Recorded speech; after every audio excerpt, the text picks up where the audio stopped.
Chapter 1. Silent Night, Sinister Night. The highway stretched through blackness, the only light coming from Sarah's headlights and the faint glow of Christmas decorations lining the pourings of the small town. She hadn't been home in 3 years, not since the fight with her mother that ended with slammed doors and harsh words about family obligation. The invitation had come via a handwritten note in her grandmother's shaky script. "Come home for Christmas. We need you." Sarah had almost thrown it away. Something about the urgency behind Agnes's handwriting had stopped her. Now, as the familiar turnoff appeared, her chest tightened. The Holloway house looked the same, if slightly more tired than she remembered. The Victorian porch sagged a little, the icicles hanging from the gutters sharp and dangerous. But the lights were there, dozens of them, warm and golden, framing the front door like a welcoming mouth. She knocked, and her mother opened before the echo faded. Helen had aged. The lines around her eyes were deeper, her posture more hunched, as if she carried a weight no one else could see. But her smile was the same, bright, desperate, wobbling at the edges. "You're here," Helen said, pulling her inside before she could drop her bag. "Good. We have so much to do." "Do?" Sarah followed her into the kitchen, where the air smelled of pine and something else. Incense, maybe, or herbs burning. The preparations. Christmas Eve isn't going to arrange itself. Helen's hands moved faster than her words, scrubbing already clean countertops, rearranging bowls of dried flowers. "Your grandmother is resting. Tommy is setting up the tree. We need everyone in their places." "Mother, I just got here. Can I at least put my things down?" Of course, of course." Helen blinked, as if waking from a trance. "The guest room. I changed the sheets. Everything's ready." Sarah climbed the stairs, her boots heavy on the wooden steps. The house felt warmer than she expected, but there was something else, a pressure in the air, like the moment before a thunderstorm or the quiet inside a church before service began.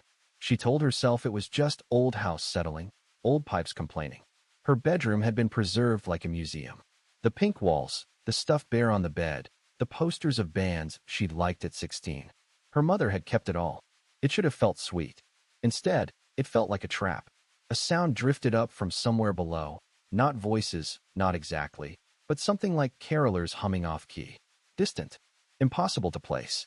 Sarah set down her bag and looked out the window into the dark yard. Nothing moved. The carolers were gone if they'd ever been there. She reached for her phone to call her brother, then paused. No signal. The bar showed nothing. Of course. Rural area, old house, bad reception. She'd forget again. Below her, the humming started again, louder this time, closer, as if coming from inside the walls. Chapter 2. The Ornament. Dinner was tense. The entire family sat around the table, picking at food, talking in half-sentences, avoiding each other's eyes. Sarah's 19-year-old brother Tommy stared at his plate and refused to speak.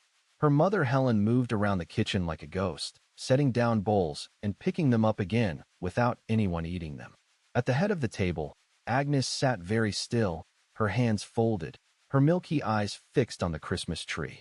Sarah tried to ask questions. Every time she opened her mouth, someone changed the subject. Her mother with a question about her job, Tommy with a comment about school, Agnes with a silence so complete it felt like a wall. By 9, she escaped to the guest room. Her old bedroom, preserved in amber. The pink walls, the stuffed bear, the band posters at 16. The air smelled like lavender and old perfume. She lay awake for hours, listening to the house breathe. Somewhere in the walls, a faint rhythm. Thump, thump, thump. Slow, steady, patient. Like something waiting. At midnight, she got up and climbed the attic stairs. Every step groaned. The air grew colder with each tread. The single bear bulb at the top flickered when she stepped onto the attic floor. She found it on a rusted shelf behind boxes of tinsel. A small carved figure, perhaps 6 inches tall, made of dark wood that swallowed the light. A man in old-fashioned clothes, holding a lantern. The base bore a date, 1952. Sarah reached out. The moment her fingers closed around the wood, the temperature dropped. Not gradually. Instantly, the air turning to ice in her lungs. She dropped the ornament with a yelp. But it didn't fall. It stood upright, balanced on its base, as if it had been waiting for her to touch it. From below, the house started to sing. Not the radio, not a record. Old-fashioned Christmas carols, voices layered and distant, coming from the floorboards, from the walls, from the very bones of the house. Sarah grabbed the ornament and ran downstairs, her heart hammering, her bare feet cold on the wood. In the kitchen, she found Helen standing at the counter, holding a knife, staring at the wall. "Mother!" Helen didn't move. The caroler's song vibrated through the floor. "Mother, what is that?" Helen lowered the knife, her face drained. "The pipes. The old pipes. Christmas makes them. They're not pipes." Helen crossed herself, a reflex Sarah had never seen, and said, "Go to your room, Sarah. Don't come out until morning." Sarah obeyed, clutching the ornament. In her bedroom, she locked the door and set the carved figure on the nightstand. The singing faded, replaced by a low, slow thumping, something pacing, far below the house, behind sealed walls. She lay awake until dawn, watching the ornament, waiting for it to move. It didn't. Chapter 3. Memories of Blood. Sarah didn't sleep. She lay rigid under her covers, listening to the house breathe around her. The thumping below had stopped sometime after midnight, but the silence was worse, a holding breath quiet that made every creak of timber sound like a footstep. When her alarm went off at 6, she felt as though she'd been run over. Downstairs, the kitchen was already warm with fresh coffee. Helen stood at the counter, stirring something in a pot, her movements precise and automatic. "Sleep okay?" Helen asked, not turning around. "Like a rock," Sarah said. Helen passed her a mug. The coffee was bitter, too strong. Sarah drank it anyway. The caffeine hit her empty stomach like a hammer, but it was better than the alternative, staying awake long enough to think about the singing walls. "I need to check on Grandma," she said. "Don't." Helen's hand closed around her wrist. Her grip was surprisingly strong. "She didn't sleep well. Let her rest until noon." "Mother, I'm not a child. If she's sick, I should." "She's fine." Helen released her and turned back to the stove. "She needs quiet. We all do. Christmas preparations are demanding." Sarah let it drop, but she watched the hallway from the corner of her eye. When Helen stepped onto the porch to grab the newspaper, Sarah slipped upstairs to Agnes's room. The door was unlocked. Agnes lay in her canopied bed, propped against lace pillows, staring at the ceiling. Her skin was like parchment, her breathing shallow. But her eyes were sharp. "You touched it," Agnes said. Sarah froze in the doorway. "Touched what?" "The ornament. The 1952 piece. I've been waiting for you to find it." "How did you know?" "I put it there." Agnes gestured weakly to the nightstand, where a leather-bound journal lay beside a glass of water. "For you. You'll need to understand before tonight." Sarah crossed the room and picked up the book. The cover was cracked, the pages yellowed. The handwriting inside was her grandmother's, but younger, firmer. December 24th, 1952. "Something happened in this house tonight. I heard it in the walls." She flipped ahead. The entries grew more urgent, more desperate. December 24th, 1961. "The same. It wants more. We gave it what it demanded. It was not enough." December 24th, 1973. "Mother said this would be the last. I do not believe her. There is something in the cellar that does not sleep." The last entry was dated December 24th, 1999. "I am old now. I have seen 12 Christmases since the last choosing. Each one takes someone. Each one the family accepts. We made a deal, my grandmother's grandmother before me. The price is paid every December 24th. One life for the rest of us to live. One life to keep the walls standing." Sarah looked up. Agnes was watching her, her face unreadable. "Grandma," Sarah said quietly. "What kind of deal?" Agnes closed her eyes. "The kind you don't speak of after midnight." Chapter 4. The Holiday Assembly. The family arrived at noon on Christmas Eve, a parade of cars bringing luggage and noise into the quiet house. Sarah recognized faces from weddings and funerals. Aunts and uncles she'd been told to kiss as a child, now older, tighter, somehow folded inward by years of careful living. They moved with practiced efficiency. Coats hung. Bags appeared in assigned rooms. The dining room table, already set for 8, grew to 16 with borrowed leaves and mismatched chairs. Helen flitted between them, checking, fussing, her anxiety radiating like heat from the oven. Tommy disappeared into the basement. Agnes remained in her room. Cousin Lily, now 15, sat at the piano and played carols with a smile that didn't reach her eyes. By evening, the table was full. By 9, everyone was seated. The candles burned. The turkey was carved. But no one ate. They sat with their hands in their laps, listening to the house. At midnight, the wall behind Helen's chair began to thump. Every head in the room turned simultaneously. Not one person jumped. Not one spoke. The family sat frozen, breath held, eyes fixed on the plaster as something on the other side pressed its ear to it. Listening, waiting. Then, as one body, they turned back to their plates. The turkey was passed. Wine poured. Conversation resumed exactly where it had left off, as if a minute had not passed, as if the wall had not spoken. Sarah sat with her fork halfway to her mouth, her throat tight. "Don't mind it," Uncle Robert said quietly from across the table. "The house gets talkative this time of year." "You get used to it," Aunt Margaret said, not looking up. Tommy stared at his plate. Best not to listen. Sarah looked at the wall.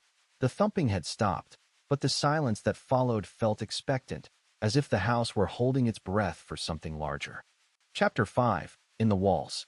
Sarah couldn't sleep after dinner. The room she'd been assigned, her old bedroom, of course, her mother thought of everything, felt like the inside of a clock. Every creak from the house was a gear turning.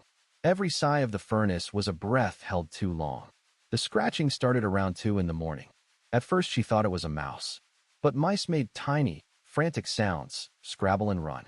This was different, slow, methodical, the sound of something dragging its knuckles along the other side of the plaster. Sarah sat up. The room was dark, save for the streetlight filtering through the curtains. The sound came from the wall behind her bed, the same wall Agnes's room shared, the wall that separated the front of the house from the stairwell. She slid out of bed, her bare feet cold on the hardwood, and pressed her ear to the plaster. The thumping was there, but under it, much closer, was another sound, a wet, rhythmic dragging, like something heavy being pulled across a floor she couldn't see. She knocked. Hard. The sound stopped. Sarah waited, her heart hammering against her ribs. After a minute, she knocked again. "Who's there?" she whispered. Nothing. She found a screwdriver in her bag and drove it into the plaster. The hole it made was small, maybe an inch wide, but through it she could see nothing. Not darkness, not emptiness, but something worse, a texture. The wall behind the wall wasn't void. It was packed, dense with something that had been layered in and pressed flat over decades. She drove the screwdriver harder. The plaster gave way in chunks, revealing layers beneath. Old drywall, thick tar paper, more drywall, and beneath that, brick. Her grandfather had sealed this wall. He'd sealed it well. "Sarah?" Tommy stood in the doorway, wearing only boxer shorts and a worn hoodie, holding a flashlight. His face was pale, his eyes wide with something she couldn't name. "What are you doing?" he hissed. "Did you hear that?" "Yes." He crossed the room and took her arm. "Don't. You don't want to know what's in the walls." "Tommy, what is this house?" He stared at the hole she'd made, at the layered nightmare behind it, and something broke in his expression, a crack that let a little of the truth leak out. "It only moves on Christmas," he said. "Most of the year it sleeps. The night before Christmas, it wakes up. The thing from the deal." Tommy's voice dropped to a whisper. "Grandma's grandmother made it a promise in 1927. One soul every Christmas Eve. That's the price. The house protects us, but it needs to be fed." Sarah stared at him, then at the wall, then at her brother. "So that thumping, that's it pacing, waiting for its meal." Chapter 6. The Carolers. Sarah didn't sleep the rest of the night. She sat by the window, watching the snow fall, waiting for, she didn't know what. Tommy had gone back to his room without another word, leaving her with the hole in the wall and a truth that felt like ice in her veins. The snow started around 3. Thick, heavy flakes that erased the yard, the fence, the road. By dawn, the world was white and soundless. Sarah dressed and went downstairs. The house smelled of pine and cinnamon and something else, something sharp and metallic, like old blood. She told herself it was the meat drawer in the kitchen. It wasn't. Helen was already up, by the tree, adjusting tinsel. She looked exhausted but composed, her face arranged into a smile that didn't reach her eyes. "Sleep well?" Helen asked. "Like a baby," Sarah said. Helen's smile faltered for a fraction of a second. Then, "Good. Your grandmother is coming down. We need to be ready." "Ready for what?"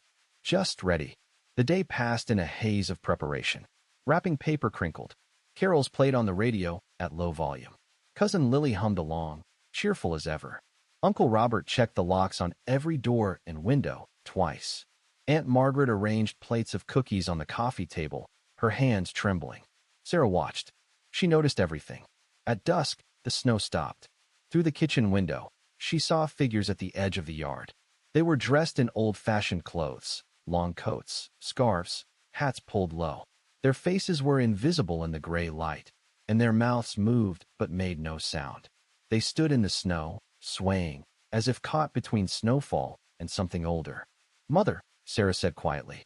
Helen was at the stove, stirring soup. She didn't turn. "Don't look at them. They're in the yard. Don't." Sarah went to the front door and unlocked it. The cold air poured in, sharp and clean, cutting through the kitchen's heavy smell. She stepped onto the porch. The figures were closer now. Not walking, exactly, gliding, as if the snow didn't slow them. Their clothes rippled though there was no wind. Their faces were still blank, featureless beneath the hats, but she could feel their attention on her, a weight, a pull. Behind her, the door slammed. Helen stood in the hallway, her face white. "I told you not to look," Helen said. "They don't come in. They can't. But you don't have to greet them either. Is this normal? For this house? For this family?" Helen stepped beside her, watching the faceless shapes. "It's Christmas. They come every year to collect. They don't take anything from us. Not tonight. Tonight we give." Chapter 7. Inherited Debt. Sarah locked the front door. She locked it 3 times, her hands shaking, and then stood in the hallway listening to the silence while Helen returned to the stove. The night stretched ahead, long and black. The family would gather for dinner at 8, then sit by the tree until midnight. Everyone knew this. Everyone had known it since childhood. Tonight was the choosing. "Tell me the truth," Sarah said when Helen turned away. Helen didn't answer. She ladled soup into bowls, placed them on a tray, and carried the tray to the dining room without a word. Sarah followed. Agnes was already seated at the head of the table, propped up by pillows, her face turned toward the window where the carolers had stood. She looked smaller now, as if the house were slowly stealing whatever remained of her. "Grandma," Sarah said, pulling out a chair. "I need to understand. What did your grandmother do?" Agnes turned her milky eyes toward Sarah. "Made a deal," she said. Her voice was thin, brittle as old paper. "She was dying, you see. Consumption, they called it. The doctor gave her weeks. She prayed for a miracle. And something answered. Something always answers. The question is what it wants in return." Agnes lifted her hand, studied it. Lines across the palm, spots of brown like dried leaves. December 24th, 1927. She went into the cellar. She asked for her life to be spared, for the family to be safe, for the house to stand through whatever came. Something heard her. Something agreed. And the price? 1 soul per Christmas. Agnes let her hand fall. 1 to keep the rest. It has been so since. Sarah felt the room tilt. People are dying. Every year. And you just accept it. We have no choice. Agnes's voice hardened, just a fraction. The entity is bound by the land. It can take from us, only from us, but it cannot leave the property. If we refused, it would not negotiate. It would take more. All of us. That's not a choice. That's a hostage situation you've been running for 100 years. Call it what you will. Agnes gestured to Helen, who refilled her mother's water glass with steady, practiced hands. We have survived. The house has stood. The family has continued. That is the covenant. At the cost of grandmother, and before her mother, and before her. Yes. Agnes looked away. Every generation. Every Christmas Eve. We have been terrible people in terrible circumstances. You would do the same. Sarah stood up. I wouldn't. Agnes lifted one thin finger, pointing at the wall behind her. Then you are welcome to try. Chapter 8. The Choosing. The hours between dinner and midnight were the hardest. The family sat in the living room by the tree, passing eggnog and pretending everything was normal. Cousin Lily unwrapped a gift she'd apparently given herself and giggled. Uncle Robert read the newspaper with intense concentration, turning pages without ever looking up. Aunt Margaret knitted something that grew several inches over the course of 2 hours. Sarah watched Agnes being carried to an armchair by Helen and Tommy, her grandmother's body impossibly light, as if she'd already begun to fade. Agnes settled into the chair and stared at the Christmas tree, her eyes not moving, not blinking. Tommy pulled Sarah into the kitchen. You need to understand something, he said, leaning against the counter, his arms crossed tight. The choosing is tonight. At midnight. We draw lots. Whoever gets the marked slip, they don't leave the house. They go to the cellar. And then what? Tommy looked at the floor. It takes them. Wait, that's it. We just give someone to it. We don't give. It chooses through the lots. Fate, or whatever you want to call it. Tommy's jaw tightened. Last year it was Great Uncle Harold. 2 years before that, Grandpa Joe. Grandma's mother before him. It's always been someone who can't fight back. Elderly, sick, already dying. The entity takes what's already fading and finishes the job. But what if it chooses someone healthy? Then they accept it. Tommy's voice cracked. They go to the cellar and they don't come out. The family mourns. We wait another year. That's the deal. Sarah stared at him. And you've been living with this your whole life. We have no choice. Tommy's eyes were wet, but his face was set. Nobody leaves the house on Christmas Eve. Nobody fights the drawing. It's the rules. What if I refuse? Tommy laughed, sharp and bitter. Then we all go? The entity doesn't negotiate, Sarah. It takes. If someone tries to break the circle, it comes for everyone, not just one. You don't refuse. Helen appeared in the doorway, holding a small wooden box carved with symbols Sarah didn't recognize. The box smelled of incense and old paper. Midnight, Helen said softly. Everyone is ready. Chapter 9. The Cellar. Sarah couldn't sleep after the choosing. She stood at the kitchen window watching the snow, her mind replaying Agnes's calm resignation, the way she'd smiled when she drew the marked slip, as if she'd been waiting for it her whole life. Tommy found her there around 1 in the morning. He didn't say anything at first, just stood beside her, both of them watching the snow pile up against the glass. She's gone, Tommy said finally. Mother and Dad took her down. The door is locked again. Did she suffer?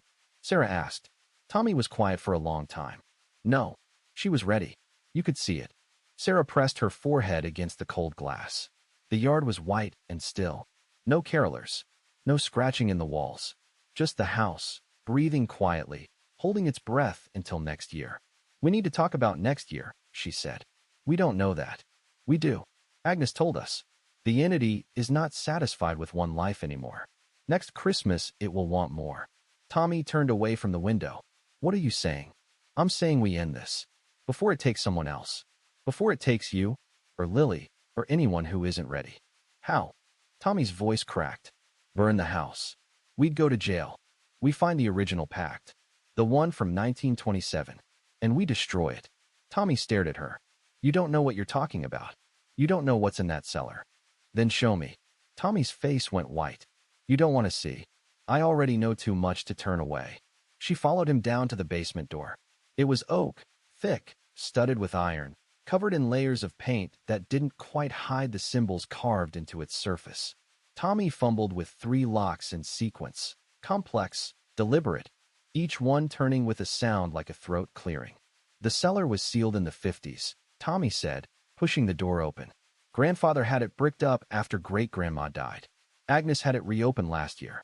Said she needed to talk to it. The air that came up from below was cold and smelled of earth and something older, something like incense burnt in a place where incense had no business being. Sarah descended the stairs. 13 steps, she counted, then level ground. The cellar was enormous, far larger than the house above should have allowed. Stone pillars held up ancient timbers. The walls lined with shelves of jars and bundles of dried herbs. The far wall had been bricked up, but someone had broken through. Recently, judging by the fresh mortar dust on the floor. Sarah walked toward the break. The remaining bricks were carved with the same symbols as the door, angular, deliberate, repeating in patterns that made her eyes hurt if she stared too long. Behind the break was a cavity. Inside it, on a rough wooden shelf, was a leather book bound in something dark.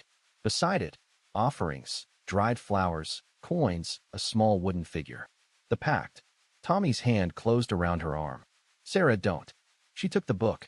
Its cover was warm, as if someone had just been holding it.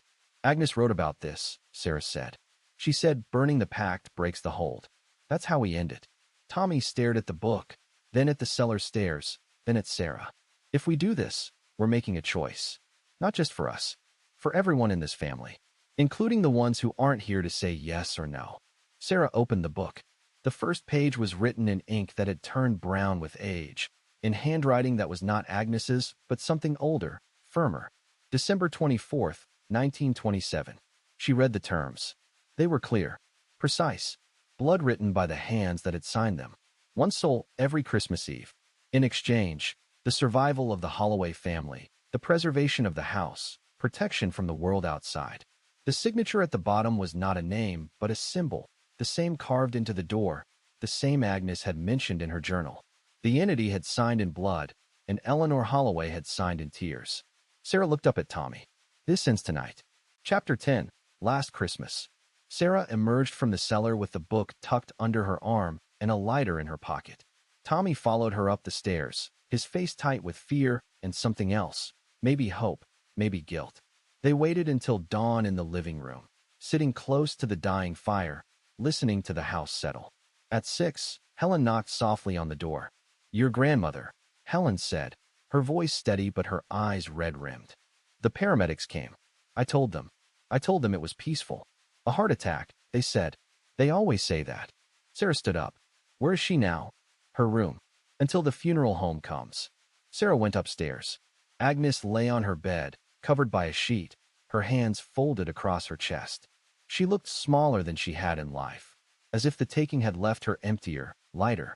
On the nightstand, where the journal had been, sat the 1952 ornament. Someone, Helen, probably, had placed it there carefully, as if it were holy. Sarah picked it up. The wood was cold, colder than the room, colder than she remembered. She turned it over in her hands, studying the carved figure of a man with a lantern, the date etched into the base. A marker, a key, a memory. She slipped it into her pocket. On Agnes's pillow, she noticed something else. Faint marks in the fabric, the outlines of wrists, and beneath them, thin red lines not quite healed. Her grandmother had not gone gently. She had fought, at least a little. The entity had taken her by force. Sarah closed the door quietly and went back downstairs. The funeral home arrived at 10. The family gathered in the living room, speaking in hushed tones, their faces arranged into appropriate grief. Cousin Lily cried. Uncle Robert stared at the wall. Aunt Margaret brought a casserole that no one ate. Tommy pulled Sarah aside. Agnes left something for us, he said quietly, handing her a folded piece of paper. I found it in her Bible. Look, Sarah unfolded it. Agnes's shaky handwriting covered both sides. The pact is not the only thing holding this curse, Sarah wrote. The family's acceptance is the real chain. As long as we believe we deserve it, as long as we go along with the choosing, the entity feeds on our compliance. Destroying the book will break its legal hold, but it will not break its psychological grip. You will have to make them see. You will have to make them refuse. At the bottom, in firmer script, the cellar door has a second lock behind the third plank. There is something else there. Something the entity does not know about. Find it. Use it. Sarah looked up at Tommy. She left us a weapon. We don't even know what that means. We will. Sarah tucked the note into her pocket, next to the ornament. After the funeral. Tonight. Chapter 11. The Broken Covenant. Christmas morning arrived with teeth. The house glittered. The tree strained under its ornaments. Wrapping paper crinkled underfoot. Cousin Lily gave Sarah a scarf that was too long and too thin. Uncle Robert gave her a hardware store gift card. Aunt Margaret gave her cookies that were always, somehow, a little stale. Sarah smiled through all of it. She ate her pancakes. She laughed at Tommy's jokes. Nobody mentioned Agnes. Nobody mentioned the cellar. By noon, she could barely stand it. She found Tommy on the back porch, staring at the yard. The snow was pristine. The carolers were gone.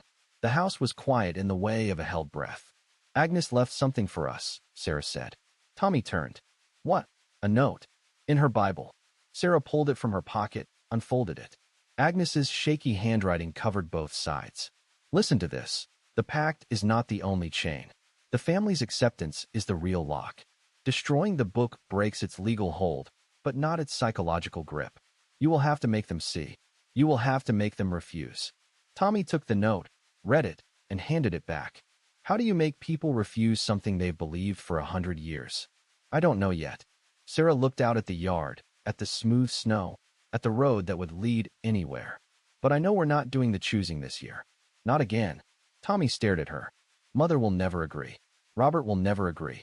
This family doesn't refuse. Then we make them. Inside, the house began to creak. Not settling, protesting. The floorboards groaned. A window slammed. The Christmas tree dropped a branch with a sound like a breaking bone. Tommy went pale. It knows. Good. Sarah took a breath. Tonight, after midnight, we go to the cellar. We find the lock Agnes mentioned. And we end this. Chapter 12. What lies beneath? They waited until after midnight. The house settled around them. The radiators clicking, the floors creaking, the walls breathing that slow, patient thump that had become the house's heartbeat. Sarah pocketed the 1952 ornament and a lighter she'd found in the kitchen drawer. Tommy brought a crowbar from the garage and a flashlight with a dying battery. The cellar stairs were steep and narrow, the walls raw brick, the air thick with the smell of earth and rot. Sarah counted the steps, 13, and then her foot found level ground. The cellar was enormous, far larger than the house above it should have allowed. The ceiling arched high overhead, disappearing into darkness. Stone pillars supported ancient timber beams. The walls were lined with shelves holding jars of unidentifiable contents and bundles of dried herbs tied with rough twine. The door was at the far end, oak and iron, its surface carved with symbols that seemed to writhe when she looked at them directly. Symbols the same Agnes had mentioned in her journal, the ones that marked the house as claimed. Tommy, Sarah whispered. The third plank. He raised the crowbar and pried at the wood beneath the doorframe. It resisted, then gave with a splintering crack. Behind it was a cavity filled with old correspondence, letters, envelopes, newspaper clippings, and at the bottom, wrapped in oilcloth, a leather-bound book bound in something dark and stiff. Sarah lifted the book. The cover was marked with the same symbols, the same date, December 24th, 1927. She opened it. The pages were handwritten in ink, had turned brown with age. The first entry described a woman named Eleanor Holloway, dying of consumption, making a bargain with a voice that came from behind the walls. The terms were written in her own hand. One soul every Christmas Eve, in exchange for the continued survival of her family and the preservation of the house. The signatures were not Eleanor's alone. She had signed for her children, for the generations that would follow. The entity had confirmed with a mark, a symbol burned into the page, the same as the ones on the cellar door. Sarah turned the pages. Each year, a new entry recorded the sacrifice. Some were willing, some were not. The details grew more desperate as the family weakened, as the entity's appetite grew. The last entry was from Agnes, dated 2 days before. I have failed you. The thing is no longer satisfied with what I give. It wants more. It wants her, Sarah, because she is new blood, because she carries something the house recognizes. If you are reading this, I am gone. Burn this book. Break the seal. Set us all free, or doom us forever. From behind the door, the breathing began. Wet, heavy, enormous. The sound of something that had been waiting a very long time. Chapter 13. The Deal. The cellar stairs were steep and narrow. Sarah counted 13 steps before her foot found level ground. The air was thick with earth and something older, something like incense burnt in a place where it had no business burning. Tommy's flashlight beam swept the room. Stone pillars held up ancient timbers. Shelves lined with jars and bundles. The far wall, once bricked up, had been broken through, the fresh mortar dust still on the floor. Behind the gap was a cavity. On a rough shelf sat a leather book bound in something dark and stiff, and beside it, offerings, dried flowers, coins, a small wooden figure. The pact. Sarah reached for it. Behind the cellar door, the breathing began, wet, heavy, enormous. Something had been waiting. Tommy, Sarah whispered. The third plank. He raised the crowbar and pried at the wood beneath the doorframe. It resisted, then splintered. Behind it was a narrow shelf holding the same leather book and, beneath it, a second lockbox made of iron. Sarah took the book. Its cover was warm, as if someone had just been holding it. The entity behind the door spoke, not a human voice, but many people layered together, thin as paper. You have come. Yes, Sarah said. I know what you are. I know what you want. Bring it. Sarah looked at Tommy, at the broken wall, at the book in her hands. She thought of Agnes's note, of the second lock, of the thing Agnes had said the entity did not know about. I brought it, Sarah said, holding up the book. But I'm not giving it to you. Silence. Then the breathing quickened. You would bargain. I am. Sarah's voice was steady, though her hands shook. The pact says one soul every Christmas Eve. But you don't get to hold the book hostage. You don't get to threaten us with exposure. You take what is offered, when it is offered, and you leave us alone until next year. Pause. The scratching at the door stopped. You would rewrite the terms. I'm offering you a better deal. You get your freedom between Christmases. No walls. No doors. No chains. You just wait. And when Christmas comes, we give you what you are owed. Chapter 14. Sacrifice. Sarah struck the match against the rough stone wall. The tiny flame flared orange and bright in the darkness of the cellar, casting long shadows across the shelves of jars and the carved symbols on the door. Tommy watched her, his eyes wide, his hand gripping the crowbar like a talisman. "You're sure about this?" he said. Sarah dropped the journal onto the floor. The fire caught the oilcloth wrapping first, spreading quickly to the leather cover, the yellowed pages. The burning smell was sweet and sharp and terrible, like something holy being destroyed. As the flames climbed, the cellar door shuddered. The symbols blazed with a light that wasn't there a moment before. Not red, not white, but a color Sarah could not name, a color that made her eyes ache. Something behind the door screamed, a sound that was not human, not animal, but the sum of everything that had ever lived and died in this house. The doorframe split. The oak planks buckled. The iron bands glowed cherry red. And then, silence. The fire had consumed the journal. The symbols on the door faded to nothing. The door itself began to smoke, thick black curls rising from the grain, until the whole thing collapsed inward with a crash. From the wreckage, a wind emerged. Cold, old, smelling of pine and something far older. It rose through the cellar stairs, through the cracks in the floorboards, through the walls themselves. The house groaned. The timbers buckled. Paint peeled from the ceiling in long, curling strips. Tommy grabbed Sarah's arm. "We need to get out." "No," Sarah said, watching the fire burn itself out, watching the last page curl and blacken and turn to ash. "We wait." They waited while the house fell apart around them, piece by piece, layer by layer. The winter wind howled through broken windows. Snow fell through the holes in the roof. The tree in the living room toppled with a sound like a breaking bone. And when there was nothing left but the foundations, the cellar door, and the two of them standing in the dark, the entity spoke one last time. Not through the walls, not from below, but in Sarah's mind, a whisper cold as starlight. "You have freed me, but you have not freed yourself." Sarah understood then. The curse hadn't been in the house. It hadn't been in the walls, or the cellar, or the pact itself.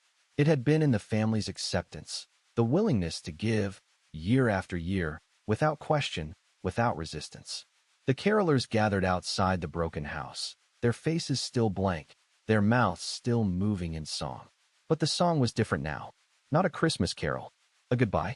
Tommy and Sarah walked out through what had been the front door, into the snow, toward the road where Sarah's car, still dead, battery flat, was finally, after years of silence, the least of their problems.